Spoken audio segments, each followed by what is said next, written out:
भोपाल से रितेश कोटा आया आईआईटी की प्रिपरेशन के लिए कोचिंग करने। रितेश बचपन से ही पढ़ाई लिखाई में बहुत तेज था।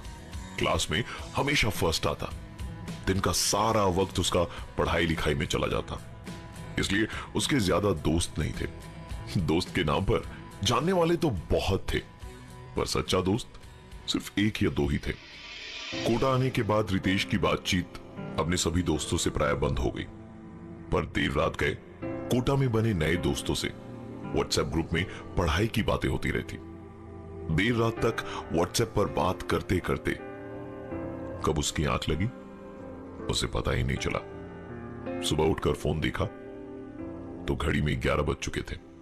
ट्यूशन के लिए उसे काफी लेट हो गई थी, इसलिए उसने सोचा कि आज घर पर बैठकर वो सेल्फ स्टडी करेगा। रितेश इस वक्त पढ़ाई कर ही रहा था कि अपने दोस्त से एक सवाल डिस्कस करने के लिए उसने अपना फोन चार्ज से निकाला। फोन की होम स्क्रीन पर एक पिक्चर देख उसकी आंखें अटक गई। यह पहली बार था जब रितेश को इस घर में हल्के से डर का एहसास हुआ। उसके फोन की होम स्क्रीन पर तस्वीर थी खुद रितेश की, वो भी सोते हुए। रितेश को अच्छी तरह से याद है कि उसने कोई भी ऐसी फोटो नहीं ली थी, और दूसरी बात, उसके इस एक रूम के फ्लैट में उसके अलावा दूसरा कोई नहीं रहता था।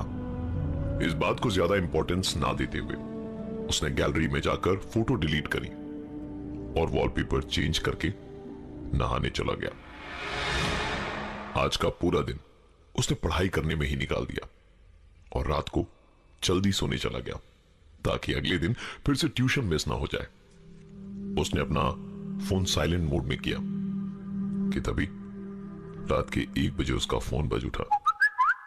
उसने आधी नींद में एक ही आंख खोलकर अपना व्हाट्सएप देखा तो ना तो कोई मैसेज था और फोन भी साइलेंट मोड में था। तो फिर यह आवाज कैसे आई? इसे अपना वहम मानकर उसने फोन साइड में रखा और सोने लगा कि तभी फिर से ना कोई मैसेज, ना कोई अपडेट, ना ही कोई नोटिफिकेशन, और फोन अभी भी साइलेंट मोड में। परेशान होकर उसने अपना फोन स्विच ऑफ किया और सोने की कोशिश करने लगा कि ठीक तभी उसके कानों के पास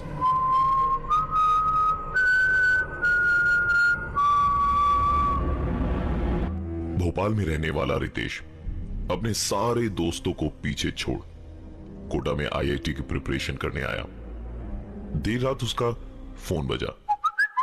चेक करने पर कोई मैसेज नहीं था। अपना वहम मानकर फोन साइड में रखा ही था कि फिर से इस बार भी जब कोई मैसेज नहीं दिखा तो परेशान होकर उसने अपना फोन स्विच ऑफ किया और जैसे ही सोने गया उसके कान के पास एक आवाज।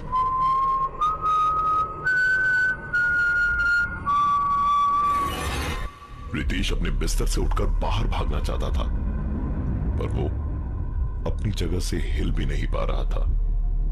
उसे ठंड लग रही थी, पर शरीर पसीने से भरा पड़ा था। उस रात रितेश के साथ क्या हुआ खुद रितेश को मालूम नहीं, पर अगले ही दिन सुबह उसने अपना सारा सामान पैक किया और सीधे अपने एक दोस्त के यहां चला गया। दोनों ने उस रात देर तक पढ़ाई करी और सोने चले गए। सुबह जब रितेश ने अपना सेलफोन देखा तो उसके फेसबुक अकाउंट पे एक स्टेटस अपडेट था, आई एम फीलिंग स्केयर्ड, जिस पर किसी अनजान फेसबुक यूजर का रिप्लाई था, डोंट वरी मैं हूं ना। रिप्लाई करने वाले अकाउंट का ना तो कोई नाम था, ना कोई फ्रेंड और ना ही कोई फोटो। रितेश ने तुरंत अपने दोस्त से पूछा, तूने मेरा फेसबुक खोलकर कोई स्टेटस अपडेट मारा था क्या कल रात को? दोस्त का जवाब सुनकर रितेश टेंशन में पड़ गया कि आखिरकार कौन है जो उसके साथ ये सारे गंदे मजाक कर रहा है। उसके इन सवालों का जवाब उसके पास नहीं था, इसलिए इन सब पर दिमाग ना लगाकर उसने पढ़ाई की तरफ ही ध्यान देना बेहतर समझा और ज्यादातर समय वो अपना फोन स्विच ऑफ ही रखता। कोचिंग क्लास में बैठकर अभी वो पढ़ाई कर ही रहा था कि पॉकेट में उसका फोन वाइब्रेट हुआ। फोन निकाल कर देखा तो फेसबुक पर एक मैसेज आया था, हाय, मिसिंग मी। क्लास में बैठे बैठे ही रितेश ने रिप्लाई दिया, आप हैं कौन? तो उधर से रिप्लाई आया, आके बताऊं, बस 2 मिनट लगेगा मुझे आने में। न जाने रितेश को कौन सा डर सताया जा रहा था। उसने तुरंत फोन से बैटरी अलग करी और अपना फोन बैग में रख दिया। अभी एग्जैक्टली 2 मिनट ही हुए थे कि रितेश के कानों में एक बार फिर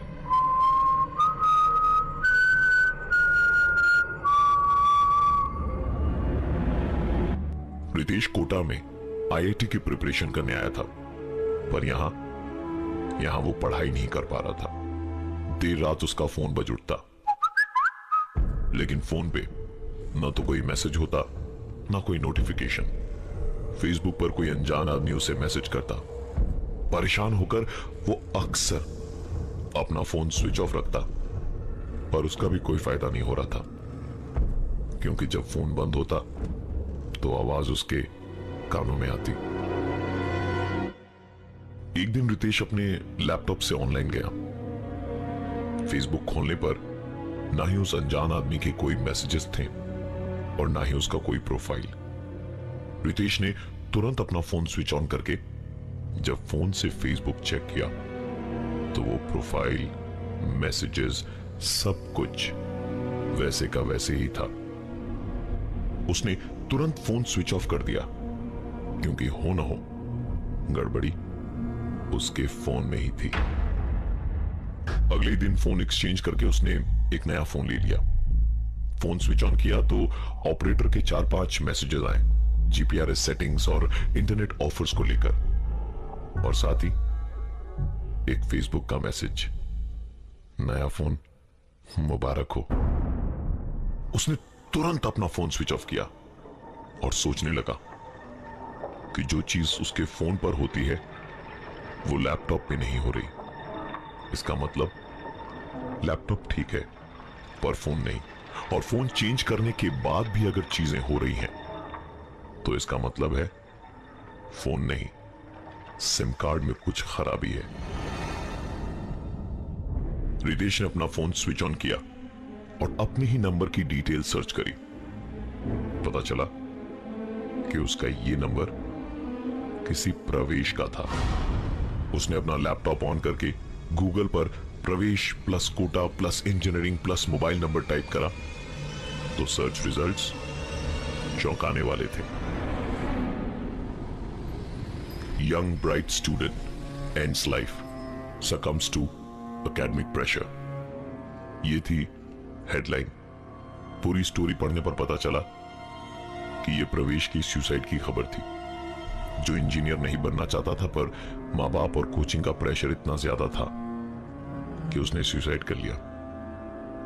रितेश इस खबर को पढ़ ही रहा था कि उसका फोन बजा। मैसेज फेसबुक पर था, उसी फेसबुक यूजर का। Very smart.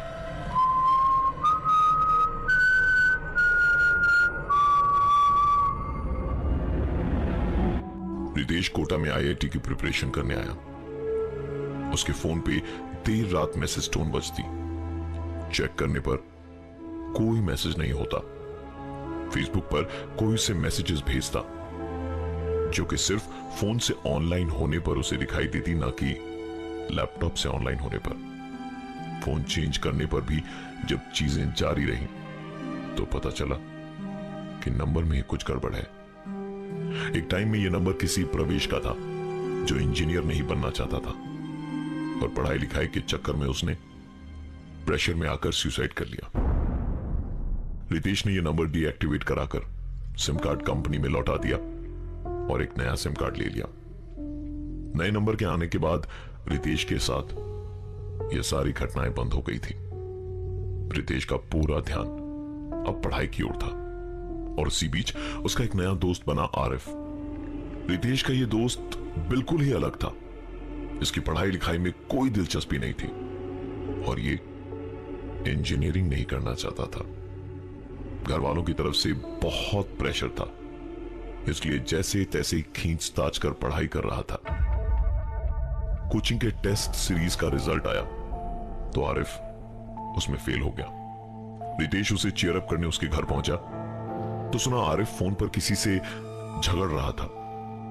फोन डिस्कनेक्ट करके उसने रितेश की तरफ देखते हुए कहा, मैंने घर वालों से कहा था कि मुझे इंजीनियर नहीं बनना, देख लिया मेरा रिजल्ट। ऐसी बेइज्जती से अच्छा कि मैं फांसी लगाकर मर जाऊं।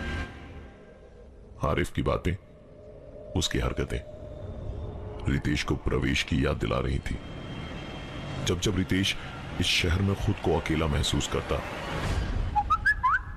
उसके पास आरिफ का मैसेज चला आता, भाई तू अकेला नहीं है शहर में, मैं हूं ना, बस 2 मिनट में आता हूं। मस्ती मजाक में कब आरिफ रितेश की फोटो खींचकर उसके फोन पर वॉलपेपर बना देता, उसे पता ही नहीं चलता। आरिफ की ये सारी हरकतें प्रवेश से मिलती जुलती थी, इसलिए रितेश काफी डर गया था और अचानक ही उसने आरिफ से बातचीत करना बंद कर दिया।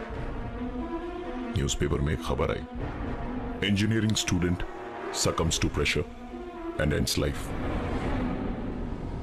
यह आरिफ के सुसाइड की खबर थी। इस घटना के बाद मानसिक तौर पर पूरी तरह से डिस्टर्ब हो चुका था रितेश। इस बार उसने घर बदला, फोन बदला, सिम कार्ड बदला, नहीं बदली तो बस एक चीज, शायद ये उसका वहम भी हो सकता है। और ये थी आज की एक कहानी।